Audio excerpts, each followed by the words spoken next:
அனைவருக்கும் வணக்கம். ஆரோக்கியம் நிகழ்ச்சியோடு இணைந்திருக்கின்றோம். எங்கள் உடல் ஆரோக்கியத்தை பேண வேண்டியது எங்களுடைய கடமை. ஏனென்றால் உறுதியான உள்ளத்தை பெறுவதற்கு இந்த உடல் ஆரோக்கியம் அவசியமாக இருக்கின்றது என்று புத்த பகவான் தன்னுடைய பொன்மொழிகளிலே குறிப்பிடுகின்றார். அந்த அளவிற்கு எங்களுடைய ஆரோக்கியம் என்பது எமக்கு அவசியமான ஒரு அடிப்படையான விடயமாக இருக்கின்றது. ஆதலால் தான் ஒவ்வொரு வாரமும் ஆரோக்கியம் நிகழ்ச்சியானது பல்வேறு நோய்கள் பற்றிய விழிப்புணர்வையும் அந்த நோய்களுக்கான சரியான சிகிச்சை முறைகளுக்கான வழிகாட்டுதல்களையும் நாளாந்த வாழ்க்கையை ஆரோக்கியமாக நாங்கள் பேணுவதற்கு அவசியமான சுகாதார பழக்க வழக்கங்கள் என்ற பல்வேறு விடயங்களை எங்களோடு பகிர்ந்து வருகின்றது. அந்த வகையில் இந்த வார ஆரோக்கியம் நிகழ்ச்சியிலே நரம்பு தொகுதியை ஆரோக்கியத்தை மேம்படுத்துவதற்கு நாங்கள் பின்பற்ற வேண்டிய உணவு பழக்க வழக்கங்கள் பற்றிய விடயங்களை கலந்துரையாட இருக்கின்றோம். எங்களோடு இணைய வழியினூடாக இணைந்து எமக்கான தெளிவினை தர இருக்கின்றார் கொழும்பு தேசிய வைத்தியசாலையின் உடைய விசேட நரம்பியல் நிபுணர் டாக்டர் தி திவாகரன் அவர்கள். வணக்கம் டாக்டர். வணக்கம் ஆரணி. டாக்டர், எங்களுடைய உடலிலே இந்த நரம்பு தொகுதியை பார்த்தோமானால் பல்வேறு அவயங்களுக்கு இடையிலான தொடர்பினை ஏற்படுத்தி எங்கள் இயக்கங்கள் சீராக நடைபெறுவதற்கு காரணமாக இருக்கின்ற ஒரு மிக முக்கிய தொகுதியாக இருக்கின்றது. இவ்வாறான ஒரு மிக முக்கிய தொகுதிக்கு எங்கள் நாளாந்த வாழ்க்கையில் மற்ற அவயங்களுடைய இயக்கங்களுக்கு சரி ஆரோக்கியமான உணவு என்பது அவசியமாக இருப்பதை போன்று இதற்கும் இன்றியமையாததாக இருக்கின்றது. எனவே ஆரோக்கியமான உணவு பழக்கம் நரம்பியல் தொகுதியினுடைய ஆரோக்கியத்திற்கு எந்த அளவிற்கு அவசியமாக இருக்கின்றது? நான் நினைக்கிறேன் ஆரோக்கியமான உணவு பழக்கம் உடல் ஆரோக்கியம், இந்த ஆரோக்கியம் என்று சொல்லியே உடல் ஆரோக்கியத்துக்கு நல்ல உணவு, ஒரு ஹோல்சம் ஃபுட் என்று சொல்லுவார்கள். நிறை உணவு தேவை என்றது நாங்கள் அனைவரும் அறிந்தபடி. ஆனால் நிச்சயமாக எந்த தொகுதிக்கும் அது முக்கியம். ஆனால் நரம்பியல் தொகுதிக்கு நான் நினைக்கிறேன் எங்களுடைய உணவு தான். உணவே மருந்து என்று சொல்லுவார்கள். உணவை மருந்து என்று சொல்வதும் பார்க்க உணவினால் தான் எங்கள் நரம்பு தொகுதியே உருவாக்கப்பட்டு கொண்டிருக்கிறது. அப்பொழுது நரம்பு தொகுதியின் உருவாக்கத்திற்கு மிக இளம் வயதில், அதாவது அம்மாவின் தாயின் கருவறைக்குள் இருந்த காலத்தில் இருந்து நரம்பு தொகுதியின் உருவாக்கங்களுக்கும் பின்பு அந்த நரம்பு தொகுதியின் இயக்கங்களுக்கும், அந்த நரம்பு தொகுதியில் இயக்கங்கள் சீராக இடம்பெறுவதற்கும், அந்த நரம்பு தொகுதியின் மெயின்டெனன்ஸ், எங்களுக்கு தெரியும் இந்த இயந்திரமும் கிடைக்கிற மெயின்டெனன்ஸ் சீராக்கம் செய்ய வேண்டும். அதில் பிழை வராமல் அதனை சுத்திகரிப்பதற்கும், பிறகு நீண்ட கால அடிப்படையில் அதில் ஏற்படுற சில சிக்கல்களை ஏற்படாமல் தவிர்க்கிறதுக்கும் அந்தந்த பருவங்கள்ல சரியான அளவில் எமது உணவுகள் முக்கியம். இது உணவு என்று சொல்லும் பொழுது நீங்கள் விளங்கிக் கொள்ள வேண்டிய விடயம் அநேகமாக பள்ளிக்கூடத்தில் படித்த அனைவருக்கும் தெரியும். உணவு என்று சொல்வது என்ன? நாங்கள் சாப்பிடுற இந்த உணவும் எங்கள் உடலில் போய் ஜீரணித்து சில அவசியமான அத்தியாவசிய பதார்த்தங்களாக மாற்றமடைகின்றன. என கார்போஹைட்ரேட் என்று கேள்விப்பட்டிருப்பீர்கள், புரோட்டீன் என்று கேள்விப்பட்டிருப்பீர்கள், அதனை விட கனி உப்புக்கள், மினரல்ஸ் என்று, விட்டமின்ஸ் என்று கேள்விப்பட்டிருக்கோம். இந்த கார்போஹைட்ரேட்ல வேறு கார்போஹைட்ரேட் நாங்கள் டயபெட்டிஸில் எல்லோரும் செக் பண்றது குளுக்கோஸ் என்பதை செக் பண்ணுவார்கள். அப்படி வேறு கார்போஹைட்ரேட் இருக்கிறது. புரோட்டீன் வேறு புரோட்டீன் இருக்கிறது. இங்க நான் முதல் சொல்ல வேண்டியது நரம்பு என்பதே புரோட்டீனால் புரதத்தால் உருவாக்கப்பட்ட ஒரு அமைப்பு தான். இந்த நரம்புகளில் நரம்பு கலங்கள் இருக்கின்றன, அதிலிருந்து நரம்பு நாண்கள் உருவாகின்றன. இவற்றுக்கு அனைத்துக்கும் விதவிதமான புரோட்டீன்ஸ் புரதங்கள் தேவை. அப்ப சரியான புரதங்கள் இருந்தால் தான் அது இயங்கும். பிறகு இந்த கலங்கள் இயங்குவதற்கு அவை எனர்ஜி ப்ரொடக்ஷன், நாங்கள் சிம்பிளா சொன்னா மூச்சு விடுறது என்று பார்ப்போமே. அப்ப இந்த கலங்கள் உயிரோடு இருப்பதற்கும் அதன் அன்றாட இயக்கங்களுக்கும் கார்போஹைட்ரேட்டுகள் தேவை. இவையும் எங்கள் உணவின் ஊடாக கிடைப்பது. பின்பு இந்த நரம்புகளுக்கு இடையில் இயக்கங்கள் இருக்கின்றன. உதாரணமாக நான் இப்பொழுது உங்களுடன் பேசுகின்றேன் என்றால் நான் நினைப்பதை என்னுடைய மூளை, என்னுடைய வாய், நாக்கு என்பன இயங்கி அந்த சொல்லை உருவாக்குகின்றது. இது ஒரு நரம்பு இயக்க தொழிற்பாட்டினால்தான் இது இயலுமாகும். இந்த தொழிற்பாட்டிற்கு நிச்சயமாக பல கனி உப்புக்கள், பல மினரல்ஸ் உப்புக்கள் தேவை. சில விட்டமின் வகைகளும் தேவை. எனவே இவை அனைத்து சரியான அளவில் இருக்கும் பொழுது ஒரு ஆரோக்கியமான நரம்பு மண்டலம் நமது மூளை இருப்பது அது ஆரோக்கியமாக இயங்குவது அது மிகவும் உதவியாக இருக்கும். சில நேரங்களில் நாம் மூப்படையும் பொழுது அல்லது வேறு சில நோய்கள் நமக்கு ஏற்படும் போது இந்த நரம்புகளில் அல்லது நரம்பியக்கத்தில் பிரச்சனை வரும் பொழுது அதனை மீளுருவாக்குவதற்கும் இதே கனியுப்புகளும் இதே விட்டமின்களும் வேறு அளவுகளில் தேவையாக இருக்கும்.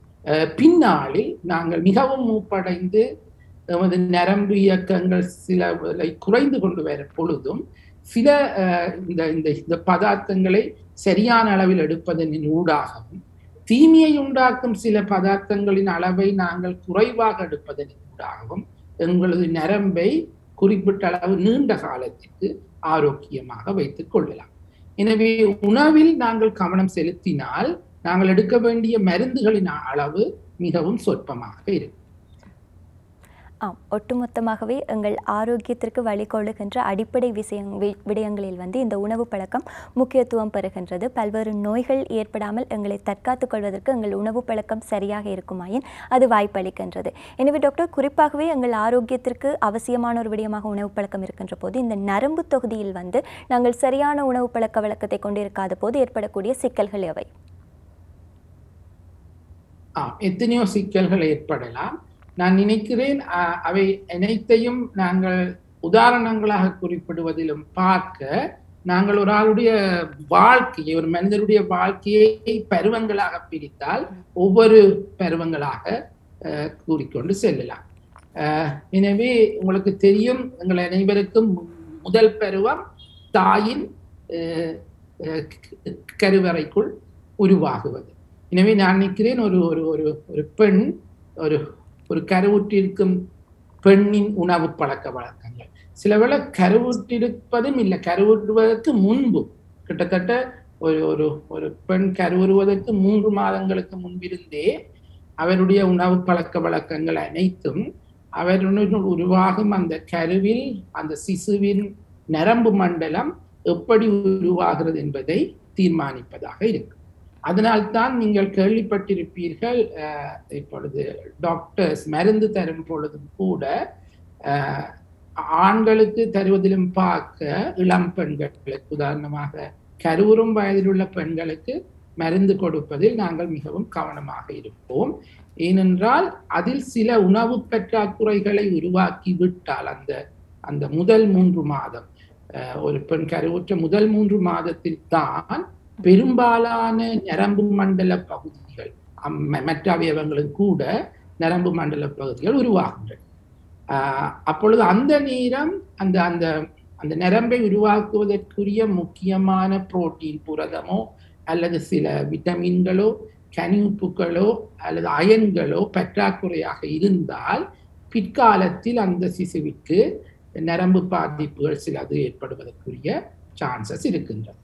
அதில் நீங்கள் சில கேள்விப்பட்டிருப்பீங்க, அந்த முள்ளந்தாண்டு, குழந்தையின் முள்ளந்தாண்டுல அந்த மூளை முன்னான சுற்றி ஒரு எலும்பு இருக்குது. அந்த எலும்புகள் முழுதாக மூடப்படாமல் ஸ்பைனா பிஃபிடா என்று சொல்லுவார்கள், அல்லது வேறு முள்ளந்தண்டு பிரச்சனை ஏற்படுவதற்கு சான்ஸ் இருக்கின்றது. முக்கியமாக சில மருந்துகளை உட்கொள்ளும் பொழுது அந்த ஃபோலிக் ஆசிட் என்று சொல்லும் ஒரு விட்டமின் இருக்கின்றது. அது நான் இதனுடைய ஆங்கில பெயர்களை சொல்வது அர்த்தம் இல்லை, ஆனால் அந்த ஃபோலிக் ஆசிடிலிருந்து எடுக்கப்படும் ஒரு ரசாயன பதார்த்தம் இந்த நரம்பு மண்டலம் நன்றாக வருவதற்கு தேவையாக இருக்கின்றது. எனவே சிலவேளை அதுல பற்றாக்குறை வந்தால் அதுல அந்த பிரச்சனை வரும். அதால இப்ப சொல்லப்படுறது, சிலவேளை பெண்கள் நீங்கள் கருவுற போகிறீர்கள் என்று தெரிந்தால் பிளான் பிரெக்னன்சி, சிலவேளை ஃபோலிக் ஆசிடை முன்பே, கருவுறுவதற்கு முன்பே, சிலவேளை 3 மாதங்களுக்கு முன்பே எடுப்பது கூட நன்று. இது எல்லோரும் எடுக்க வேண்டும் என்று அல்ல, ஆனால் எடுத்தால் நல்லம்.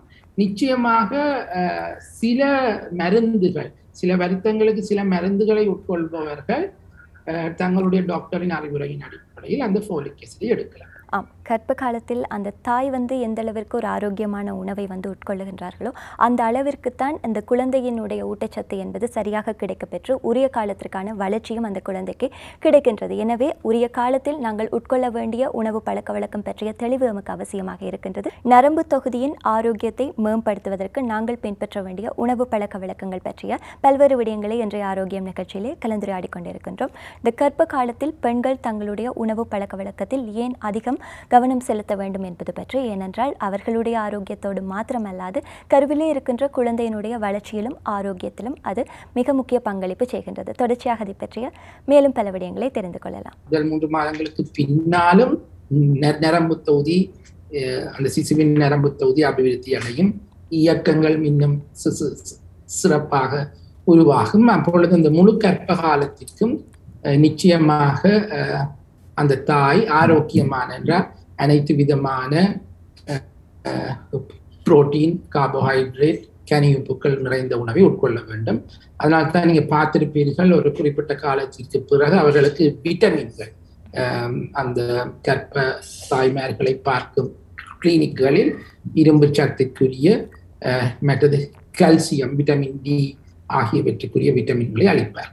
இந்த இடத்தில் உணவென்று சொல்லும் பொழுது தீய உணவுகளை உட்கொள்ளாமல் இருப்பதும் ஒன்று. அப்பொழுது இந்த புகைத்தல், மதுபானம் பாவித்தல் என்பன நிச்சயமாக அவற்றினால் நேரடியாக வரும் தீங்குகள் ஒரு பக்கம், இன்னொரு பக்கம் அவற்றினால் அந்த தேவையான கனிப்புகள் துரிஞ்சப்படாமல் போகும் ஒரு சாத்தியக்கூறும் இருக்கின்றது. புகைத்தல் என்று சொல்லும் பொழுது தாய் புகைப்பது மட்டுமல்ல, தந்தை கூட அல்லது அந்த வீட்டில் உள்ள மற்றவர்கள் யாராவது புகைத்தால் அந்த புகைப்பிடிப்பதனால் ஏற்படும் தீங்கு அந்த தாய்க்கும் அதிகமாக ஏற்படும், சிசுவிற்கும் ஏற்படும். எனவே இவற்றையும் நாங்கள் நிச்சயமாக கவனத்தில் கொள்ள வேண்டும். அடுத்ததாக சில கர்ப்பத்தில் இருக்கும் பெண்களுக்கு அதிகமாக வாந்தி சக்தி வருவதிருக்கலாம். அப்பொழுதும் அவர்களுக்கு அந்த கூடுதலான சக்தியினால் சில உணவு பற்றாக்குறைகள் ஏற்படாத மாதிரி உணவுகளை ஆரோக்கியமாக அளித்தல் முக்கியம்.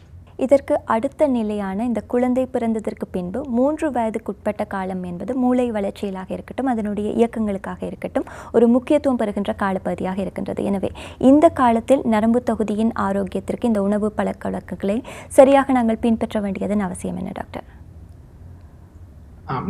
எமது அனைவருக்கும் தெரியும், ஒரு குழந்தை பிறந்து முதல் 6 மாதங்களுக்குள் அன்னையின் பாலே, தாய்ப்பாலே மிகச்சிறந்த உணவாகும். அப்பொழுது சரியான அளவு கொழுப்பு பதார்த்தங்கள், கார்போஹைட்ரேட், புரோட்டீன், புரதங்கள், கனியுப்புக்கள் உள்ள உணவை கொடுப்பது மிகவும் நன்று.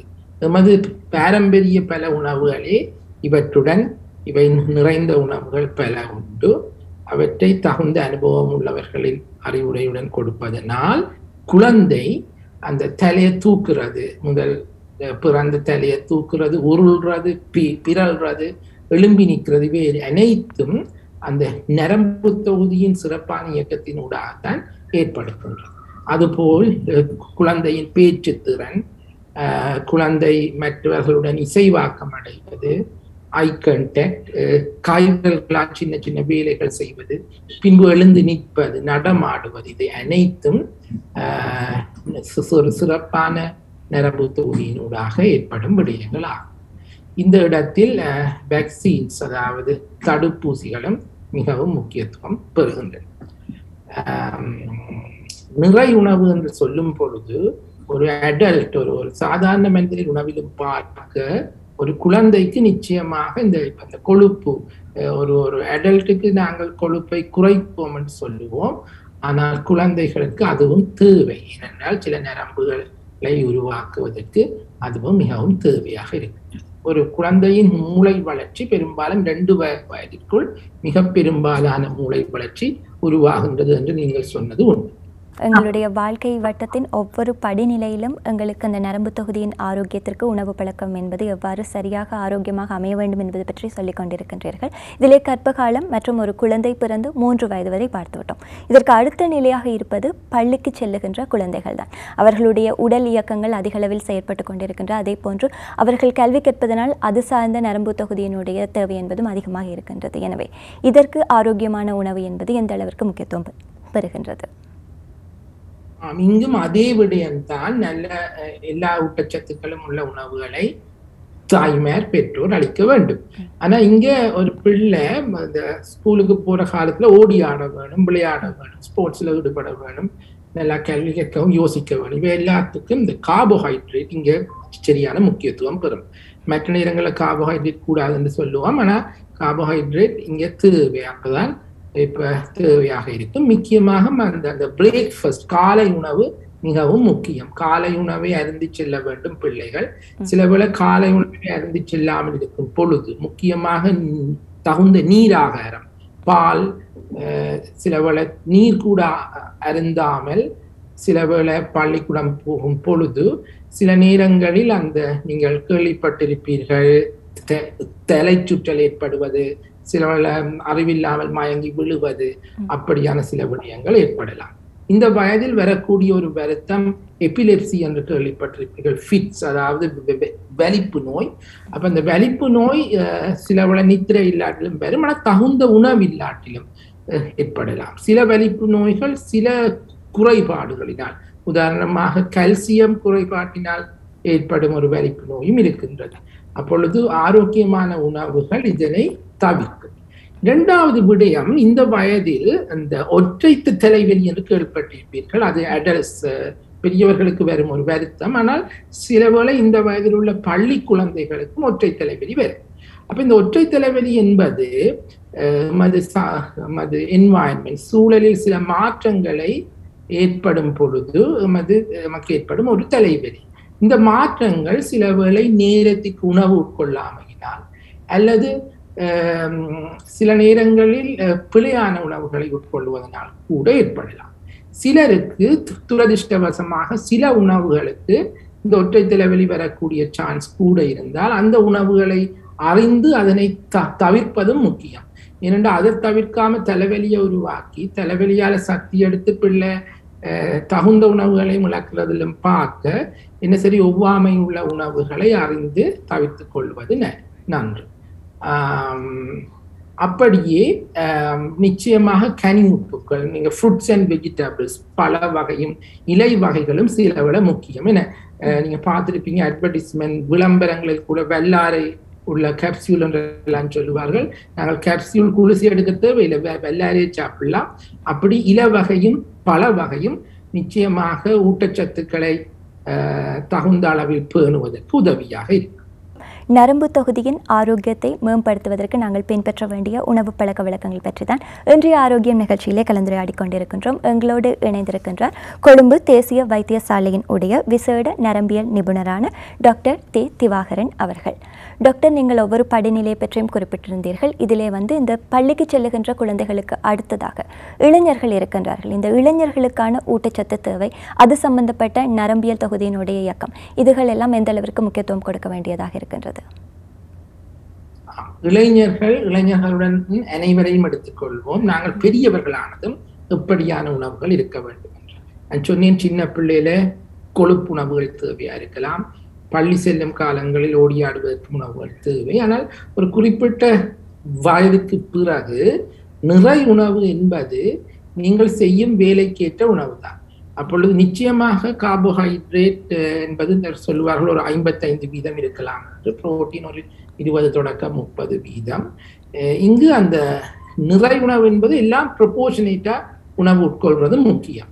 ஏனென்றால் 20 வயதுக்கு பிறகு உங்களுக்கு நீண்ட கால நோய்கள், நரம்பியல் மட்டுமல்ல, இரத்த நாளங்களில் கொழுப்பு படிதல், அப்படியான நோய்களும் ஏற்படும். அப்பொழுது உடனடி உணவுகளை உட்கொள்ளுதல், இன்ஸ்டன்ட் ஃபுட், அதிகமாக பொரித்த உணவுகளை உட்கொள்ளுதல், இவை சிறிது குறைவடைய வேண்டும். காலை உணவு முக்கியம் என்று சொன்னது இங்கேயும் இருக்கின்றது. அப்பொழுது மிகவும் ஆக்டிவாக நாங்கள் வேலை செய்யும் நேரத்தில் உணவு உட்கொள்ள வேண்டும். சில இரவுல மட்டும் கூடுதலாக உணவு உட்கொண்டு இருந்தால் சில வேளை உடற்பருமன் அடைவதற்கும் அது காரணமாக இருக்கலாம். எனவே கனி உப்புக்கள் நிறைந்த உணவு, அளவான உணவு என்பது ஒவ்வொரு அடல்ட்டுக்கும் ஒவ்வொரு மனிதருக்கும் மிகவும் தேவையானது. உங்கள் வேலையின் அடிப்படையில் சில வேளை உங்களோட உணவுன்ற அடிப்படை வித்தியாசமா இருக்கும். உதாரணமாக ஒரு ஆஃபீஸ் வேலை செய்கிறவருக்கு எழுதுவினைஞருக்குரிய உணவும் ஒரு ஒரு சரியாக உடல் அயற்சியில் ஈடுபட்டு மிகவும் கடினமான பேரம் தூக்கி வேலை செய்கிற ஒரு ஆள் அல்லது ஒரு ஸ்போர்ட்ஸ்மேன், ஒரு விளையாட்டு வீரருக்கு உணவும் சிறிது வேறுபடும். அவர் அதுக்கேற்ற மாதிரி கொஞ்சம் கூடுதலா எடுக்க வேண்டி வரும். மற்றது இந்த புகைப்பிடித்தல், மதுபான பழக்கம், போதை வஸ்து பழக்கங்களும் இந்த வயதுகளில் பலர் ஆட்படலாம். எனவே அவற்றிலிருந்து தவிர்ப்பதும் முக்கியம். இன்னொரு விடயம், இந்த நேரத்திற்கு உணவு உட்கொள்ளுதல். நேரத்திற்கு உணவு உட்கொள்ளாவிட்டாலும் கன பிரச்சனைகள் இந்த வயதுகளில் ஏற்படும். ஒரு வயதிற்கு பிறகு நீரிழிவு, டயபெட்டிஸ் ஏற்படலாம் சில பேருக்கு. அப்பொழுது அந்த உணவை நேரத்திற்கு உட்கொள்வதும் அளவாக உட்கொள்ளுதலும் அவர்களுக்கு மிகவும் முக்கியம். உடல் பருமனாதல், உடல் பருமனாதல் நாங்கள் வயது செல்லும் பொழுது பல நரம்பு பிரச்சனைகளை கொண்டு வரலாம். உடல் பருமனாதனால் வேறு பிரச்சனைகளும் வரலாம். ஆனால் நரம்பு என்று சொல்லும் பொழுது பருமனான உடம்பு உள்ளவர்களுக்கு முள்ளந்தண்டு பிரச்சனைகள் அல்லது சில இடங்களில் நரம்பு நசிவு, இந்த காப்பல் டனல் சிண்ட்ரோம் என்று சொல்லுவோம், அது கையில் நரம்பு நசிவு, மிரால்ஜியா பெரஸ்தீட்டிகா தொடையில் நரம்பு நசிவு, இவையும் உடற்பருமனால் ஏற்படும். எனவே சிறு வயதிலிருந்தே உடற்பயிற்சியும் அளவான ஆரோக்கியமான உணவும் உட்கொண்டால் அதனையும் சிறிது கட்டுப்படுத்தக்கூடியதாக இருக்கும். ஆம் டாக்டர், நீங்கள் மிக அழகாக சொல்லியிருந்தீர்கள். எவ்வாறு போஷாக்கான உணவை உட்கொள்வது அவசியமோ அதுபோல தான் போஷாக்கை, அதாவது எங்களுக்கான ஆரோக்கியத்தை சீர்குலைக்கின்ற இந்த உடனடி உணவுகள், அதிகம் இனிப்பு கலக்கப்பட்ட, அதிகம் கொழுப்பு சேர்க்கப்பட்ட உணவுகள் மற்றும் மது அருந்துதல், புகைப்பிடித்தல் போன்ற எங்கள் ஆரோக்கியத்தை சீர்குலைக்கின்ற விடயங்களை நாங்கள் தவிர்க்க வேண்டும். இதில் அடுத்த நிலையில் இருப்பவர்கள் முதியவர்கள். இவர்களுடைய உடல்நிலையை பார்த்தோமானால் உட்கொள்ளுகின்ற உணவின் ஊட்டச்சத்துக்கள் முழுமையாக அகத்துறிஞ்சப்படாத அளவிற்கு அவர்களுடைய உடல் அவயங்களுடைய வினைத்திறன் என்பது குறைந்த அளவிற்கு இருக்கும். எனவே இந்த காலத்தில் அவர்கள் ஊட்டச்சத்துக்கள் மூலம் தங்கள் உடல்நிலையை ஆரோக்கியமாக வைத்திருப்பதற்கு என்னவெல்லாம் செய்ய வேண்டும்? நாங்கள் ஒரு குறிப்பிட்ட பருவத்துக்கு பிறகு 60 வயதோ 50 வயதோ, ஒவ்வொருவருக்கு ஒவ்வொரு மாதிரி, சிலருக்கு 70 80, உங்களுடைய உடல் இயக்கங்கள், நீங்கள் உத்தியோகத்திலிருந்து ரிட்டையர் பண்ணி வீட்டில் இருக்கிறீங்கன்னா அல்லது பெருசா எக்ஸசைஸ் உடற்பயிற்சி குறைவடையும் ஒரு காலத்தில் அதற்கேற்ற மாதிரி உங்களோட கார்போஹைட்ரேட் அளவும் கொழுப்புண்ட அளவும் இறங்கும். முந்தி சாப்பிட்டு அதிக அளவுல சாப்பிட தேவையில்லை. ஆனா அதே நேரம் சில ஊட்டச்சத்துக்கள், கனி உப்புக்களும் பழங்களும் இலைகளும் கூடுதலாக தேவை. எனவே பழங்கள், இலைகள், கனி உப்புக்கள் என்பன அதிக அளவில், இப்பொழுது சாப்பிடாம நான் சாப்பாட்டை குறைக்கணும்னுட்டு விட்டமின்களையும் கனி உப்புக்களையும் இல்லாத பெரும் உணவை உட்கொள்வதில் அர்த்தமில்லை. அடுத்தது நீங்க சொல்லி அகத்துறிஞ்சப்படுதல் குறைவு என்று, அப்ப அதே அளவுக்கு மிகவும் கொஞ்சமாக சாப்பிட்டாலும் சத்துள்ள உணவு மிகவும் முக்கியமாக இருக்கு. அடுத்ததாக நாங்கள் மூப்படையும் பொழுது வேறு சில பிரச்சனைகள் வரலாம். உதாரணமாக நான் சொன்னேன் நீரிழிவு, அப்படி வேறு சில நரம்பு பிரச்சனைகள் வரலாம். அவற்றினாலும் நீங்கள் சில விசேட உணவுகளை உட்கொள்ள வேண்டிய தேவைக்குட்பட்டவர்களாக இருக்கலாம். எனவே அவற்றிலும் கவனம் செலுத்துதல் முக்கியம். இன்றைய ஆரோக்கியம் நிகழ்ச்சியிலே நரம்பு தொகுதியின் ஆரோக்கியத்தை மேம்படுத்துவதற்கு எந்த வகையான உணவு பழக்க வழக்கங்களை நாங்கள் பின்பற்ற வேண்டும் என்று பற்றி தான் கலந்துரையாடி கொண்டிருக்கின்றோம். எங்களோடு இணைய வழியூடாக இணைந்து எமக்கான தெளிவினை தந்து கொண்டிருக்கின்றார் கொழும்பு தேசிய வைத்தியசாலையின் உடைய விசேட நரம்பியல் நிபுணரான டாக்டர் தி திவாகரன் அவர்கள். டாக்டர், இதுவரைக்கும் நீங்கள் ஒவ்வொரு பருவ நிலைகளிலே எங்களுக்கான உடல்நிலை மற்றும் வளர்ச்சி, ஊட்டச்சத்து தேவை என்பது பற்றிய பல்வேறு விடயங்களை குறிப்பிட்டிருந்தீர்கள். இதற்கு அடுத்து இந்த சரியான உணவு பழக்க வழக்கத்தை நாங்கள் பின்பற்றாத நிலையில் ஊட்டச்சத்து தேவை என்பது சரியாக பூர்த்தி செய்யப்படாத இடத்து எவ்வாறான இந்த நரம்பியல் சார்ந்த நோய்கள் ஏற்படுகின்றன? இதற்கு எத்தனையோ உதாரணங்கள் இருக்கின்றது. நான் நினைக்கிறேன் உதாரணங்கள் ஒவ்வொன்றையும் மிக விளக்கி சொன்னால் அதற்கு நாங்கள் பல ஆரோக்கியம் நிகழ்ச்சிகளை செய்ய வேண்டி வரும். ஆனால் மிகவும் பிரதானமான, அனைவரும் அறிந்த சில விடயங்களை மட்டும் இங்கு சொல்ல விரும்புகின்றேன். அப்பொழுது முதலாவது சொன்னேன், அந்த தாய் சில மருந்துகளை உட்கொள்ளுவதனால் அல்லது சில உணவு பற்றாக்குறையால் அந்த ஃபோலிக் அசிட் என்ற விட்டமின் இல்லாவிட்டால் குழந்தைக்கு சிலவேளை அந்த குழந்தை கருவுறுற முதல் காலத்துல நரம்பு மண்டலம், நியூரல் டியூப் என்று சொல்லுவார்கள், முள்ளந்தண்டில் பிரச்சனை வரலாம். சரி, நாங்க இனி ஒரு பிள்ளை, ஒரு சிறு பிள்ளையோ அல்ல அடல்ட், ஒரு பெரியவருக்கு வேறு என்ன பிரச்சனைகள் வரலாம் என்று பார்த்தால், ஒவ்வொரு கனி உப்புக்களும் அல்லது ஒவ்வொரு விட்டமின்களும் மிகவும் பற்றாக்குறையால் இருப்பதனால் சில வருத்தங்கள் வருது. இந்த விட்டமின் பி என்று கேள்விப்பட்டிருப்பீர்கள். அதுல B1 அல்லது ஆங்கிலத்தில் தயமீன் தயமீன் என்று சொல்லுவார். இது சிலவேளை இந்த ஆல்கஹால், அதாவது அதீத மதுபாவினை உட்கொள்வார்கள், அதனை மட்டும் பாவித்து விட்டு தகுந்த உணவை எடுக்காவிட்டால் அவர்களுக்கு இந்த தயமீன் பற்றாக்குறை வரும். இந்த தயமீன் பற்றாக்குறையினால் சிலவேளை கண் பார்வையில் பிரச்சனை, ஒன்று ரெண்டா தெரிகிற மாதிரி, தள்ளாட்டம், கால் கையில் ஒரு ஒரு ஒரு ஒரு விரைப்பு ஏற்படும் தன்மை, சில வேளைகளில் ஞாபக சக்தியில் பிரச்சனை. அப்பொழுது இந்த அதீத மதுபாவனைக்கு உட்பட்ட சிலரை பார்த்தா அவை தள்ளாடி கொண்டிருக்கிறதும், சில வேளை கண் பார்வையில் பிரச்சனை வாரதும், அவைக்கு ஒரு தலை சுற்றல் வாரதும், சில நேரங்களில் ஞாபக மறதி வாரதும். ஞாபக மறதி அவர்களுக்கு சில வேளை தீவிரமாக வந்து அவர்கள் இல்லாத விடயங்களையும் சொல்லக்கூடிய, அதாவது உண்மை இல்லாத விடயங்களை கூட அவர்கள் உண்மை என்று நம்பி சொல்லக்கூடிய அளவுக்கு தீவிரமாகலாம். அப்ப அதுக்கு வேர்னிகேஸ் சிண்ட்ரோம் என்று இருக்குது, கொசாக்கோசைகோசிஸ் என்று இருக்கின்றது. இதே விடயம் நீங்கள் அதீதமாக நீங்கள் உணவே உட்கொள்ளாமல் இருந்தால், சில நேரங்களில் சில ஆபரேஷன்ஸ், சில சத்திர சிகிச்சைகள் செய்த பிறகு சத்திர சிகிச்சைகளிலிருந்து மீண்டு வருபவர்கள் அந்த அந்த பின்மான காலப்பகுதியில் சில சக்தி அதுகளால நல்ல வடிவா உணவுகள் உட்கொள்ளப்படா விட்டால், சில வேளை வாயால் உணவு உட்கொள்ளும் இல்லாமல் அந்த அந்த செயலைன்களை மட்டும் எடுத்துக் கொண்டிருப்பவர்களுக்கும் சில வேளை இந்த பிரச்சனை வரும். சில வேளை எல்டர்லி, வயது மூப்படைந்தவர்கள் தகுந்த உணவு உட்கொள்ளாவிட்டால் அந்த B1 பற்றாக்குறையினால் இப்படியான சில இதுகள் வருகின்றன. அப்படி நீங்கள் B12 இருக்கிறது, B12 என்று ஒரு முக்கியமான விட்டமின் இருக்கின்றது. அந்த விட்டமின் இல்லாவிட்டாலும் நரம்பு அந்தங்களில் பிரச்சனை, நரம்புகளில் அந்த உணர்ச்சியற்ற தன்மை, விரைப்பு, தள்ளாட்டம், சிலவேளை அந்த முள்ளந்தண்டில் கூட, அந்த முள்ளந்தண்டு முழுவதுமே சில மாற்றங்கள் ஏற்பட்டு அந்த B12 இல்லாதவர்களால் நிற்க முடியாமல் நடக்க முடியாமல் செல்வதும் உண்டு. அவர்களுக்கு அந்த B12 இன்ஜெக்ஷனை அடிக்கும் பொழுது சிலவேளை அது நல்லா வரக்கூடிய சான்ஸ் இருக்கின்றது. அப்படி இன்னும் பல விட்டமின்கள் இருக்கின்றன. எனக்கு எல்லாவற்றையும் சொல்ல இங்க நேரம் பத்தாது. அப்படி சில சில விட்டமின்கள் சிலவேளை சொல்கிறார்கள் அந்த B2 என்று இருக்கிற ரைபோஃப்ளேவின் என்று, அந்த விட்டமின் இல்லாவிட்டால் வரக்கூடிய பிரச்சனைகள் இருக்கின்றன. மிக்ரைன், ஒற்றை தலைவலிக்கு ரைபோஃப்ளேவின் எடுத்தால் நல்லம் என்று சொல்லப்படுகின்ற ஒரு கருத்தும் இருக்கின்றது. பிறகு நியாசின் என்ற ஒரு B விட்டமின் இருக்கின்றது, அதற்கும் நரம்பு உட்பட ஞாபகம் மறதி போன்ற பிரச்சனைகளும் ஏற்படலாம். அடுத்ததாக நாங்கள் மற்ற விட்டமின்களை பார்த்தோம் என்றால் விட்டமின் சி. விட்டமின் சி பெரும்பாலும் தோலுடன் சம்பந்தப்பட்ட விடயம், நரம்புகளுக்கு நேரடியான பாதிப்பு அல்ல. ஆனால் விட்டமின் சியும் பல நரம்பு தொழில்களுக்கு முக்கியம். நீங்கள் விட்டமின் ஏ என்று கேள்விப்பட்டிருப்பீர்கள். விட்டமின் ஏ பற்றாக்குறை உள்ளவர்களுக்கு கண்ணில் பிரச்சனை, கண் நரம்புகளில் சில நேரங்களில் பிரச்சனை வரலாம். அடுத்ததாக விட்டமின் இ என்று கேள்விப்பட்டிருப்பீர்கள். மிகவும் அருமையாக, ஆனால் விட்டமின் இ பற்றாக்குறையினாலும் சில நரம்பு பிரச்சனைகள் வருவது உண்டு. இந்த இடத்துல ஒரு முக்கியமான விட்டமினை பற்றி இப்ப சொல்ல விரும்புகிறேன். விட்டமின் டி என்று கேள்விப்பட்டிருப்பீர்கள். விட்டமின் டி எங்கே இருக்கு? வெயில்ல இருக்கு. நாங்கள் ஒரு நல்ல நாட்டில் இருக்கிறோம், நிறைய வெயில் உள்ள நாடு. ஆனா ஒரு காலத்துல இருந்த பழக்க வழக்கம் இல்லை. முந்தி நான் நினைக்கிறேன் ஆடைகளின் அளவு குறைவாக இருக்கும். நாங்கள் வீட்டிற்குள் இருக்கும் நேரத்தில் பார்க்க வெளியில் கூடுதலாக இருப்போம். அப்பொழுது அந்த வெயிலில் இருந்து நமது தோலில் விட்டமின் டி உற்பத்தி ஆகலாம்.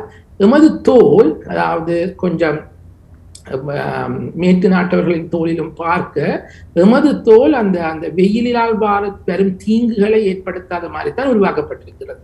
எமது தோலில் விட்டமின் டி உற்பத்தி செய்யப்படும் வேகம் மிகவும் சொற்பமாகத்தான் இருக்கும். அப்பொழுது நாங்கள் அதிக நேரம் வெயிலில் இருந்தால் தான் எங்களுக்கு விட்டமின் டி உற்பத்தி செய்யப்படும். எங்களது வாழ்க்கை முறை இப்பொழுது மாறுபட்டிருக்கிறது. நாங்கள் கூடுதலான நேரம் வெயிலில் இருக்கிற வீடுகளுக்குள் இருப்போம், ஆடைகள் உடுத்தி இருப்போம். எனவே எங்களில் பலருக்கு கூட இப்பொழுது விட்டமின் டி பற்றாக்குறை இருக்கக்கூடிய சான்ஸ்கள் இருக்கிறது.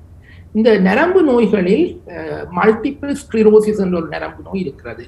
மூளை முள்ளந்தண்டில் அழற்சி ஏற்படும் ஒரு நரம்பு நோய், மிக பேரதூரமான நரம்பு. இது ஒரு காலத்தில் மேற்கு நாட்டவர்களுக்குத்தான் கூடுதலாக இருந்தது. அவர்கள் பிறகு அறிந்துள்ளார்கள் சூரிய வெளிச்சம் பற்றாக்குறையும் விட்டமின் டி பற்றாக்குறையும் அதற்கு ஒரு ஒரு தூண்டுதலாக இருக்கலாம்.